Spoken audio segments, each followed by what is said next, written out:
ये ठाकुर जी का जो आज जन्मोत्सव है ना, आज चौथा दिन है, चौथे दिन में भगवान का जन्म होता है। तो जब भगवान का जन्म श्रीमद् भागवत में जन्मोत्सव मनाया जाता है, ये चौथे दिन में ही क्यों मनाया जाता है? पहले दिन ही क्यों ठाकुर जी का जन्मोत्सव नहीं मनाते? भगवान की तो मधुर लीलाएं, बाल लीलाएं इतनी मीठी हैं कि उनको जितना सुनो, जितने विस्तार से सुनो उतना कम है। लेकिन फिर भी ठाकुर जी के जन्मोत्सव तक पहुंचने में 4 दिन लगते हैं। क्यों लगते हैं? उसका कारण क्या है? उसका कारण यह है कि ठाकुर जी की जो लीलाएं हैं, वो लीलाएं तब समझ में आएंगी जब ये मन निर्गुण हो जाएगा। निर्गुण का मतलब इसमें से सतोगुण, रजोगुण, तमोगुण ये सब निकल जाएंगे। ये मन निर्मल होगा, ये मन साफ होगा तो हरि की कथा, भगवान की कथा, भगवान की लीला समझ में आवेगी। जब तक मन का कमरा खाली नहीं होगा, जब तक मन साफ नहीं होगा, तब तक भगवान की कथा समझ में नहीं आ सकती। कितना ही शुद्ध देसी गाय का दूध हो, कितनी ही बढ़िया दूध हो,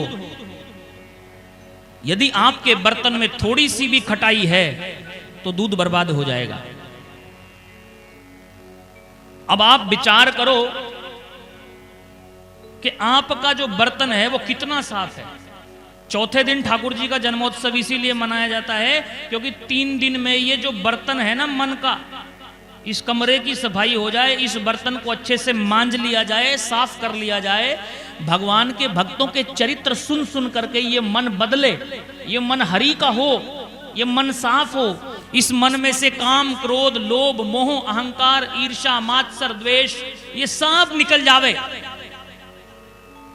मन में हरि से मिलने की उत्कंठा प्रकट हो, भगवान से मिलने की मन में लालसा उत्पन्न हो। इसलिए ठाकुर जी चौथे दिन आते हैं कि 3 दिन में ये मन का कमरा खाली हो जावे। ये मन का कमरा खाली ऐसे नहीं होता महाराज, इसको खाली करना पड़ता है। आप किसी के घर में जावे, अपने रिश्तेदार के घर में जावे, अपने प्यारे मित्र के घर में जावे, अपने पड़ोसी के घर में जावे, और जिस कमरे में आपको बिठाया जावे उस कमरे में यदि कूड़ा कबाड़ भर दिया जावे तो आप बैठोगे क्या? कतई नहीं बैठोगे,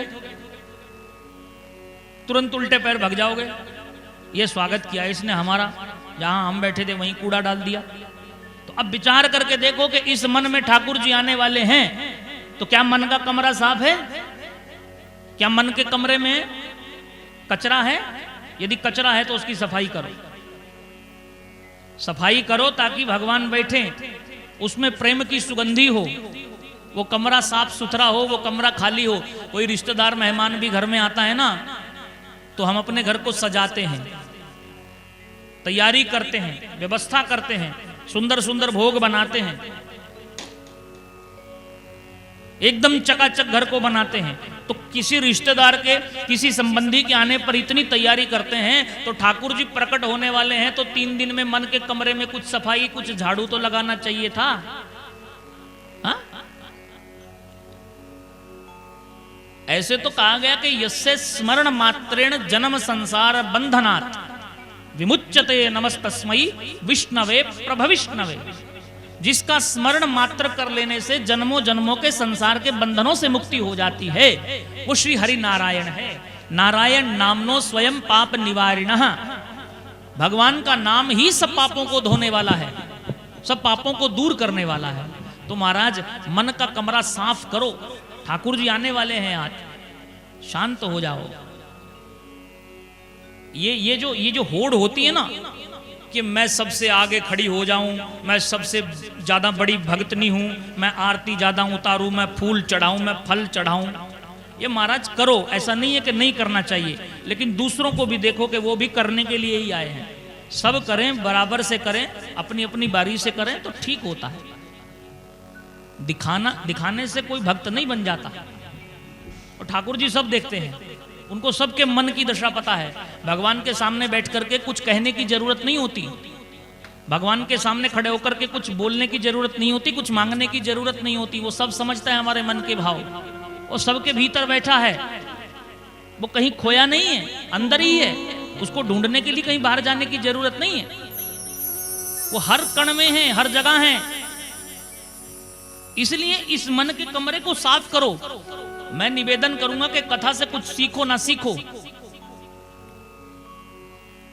इतना जरूर सीखना कि ठाकुर जी कृपा करेंगे तो उसके लिए भी उन्हीं की कृपा चाहिए, उनका ध्यान करो बस। नमः समस्त भूतानाम आदि भूताय भूभृते अनेक रूप रूपाय विष्णवे प्रभ विष्णवे। वो एक ही है, उसके रूप अनेक हैं। और वो कैसा है? आपदाम हर्तारम दातारम सर्व संपदाम लोकाभिरामम श्रीरामम भूयो भूयो नमाम्यहम्।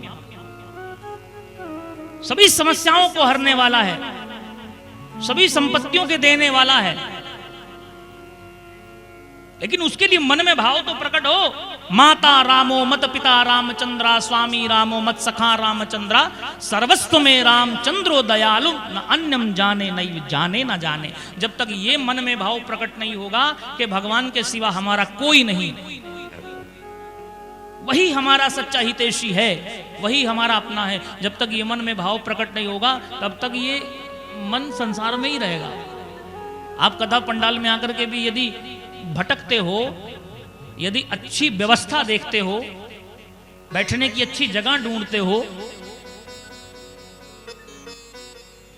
सबसे आगे बैठने की होड़ करते हो, तो अभी मन का कमरा साफ नहीं हुआ महाराज। अभी वो लगन लगी नहीं है भगवान से जो लगनी चाहिए, कमी है, उसको दूर करो। बोलिए भक्त वत्सल भगवान की।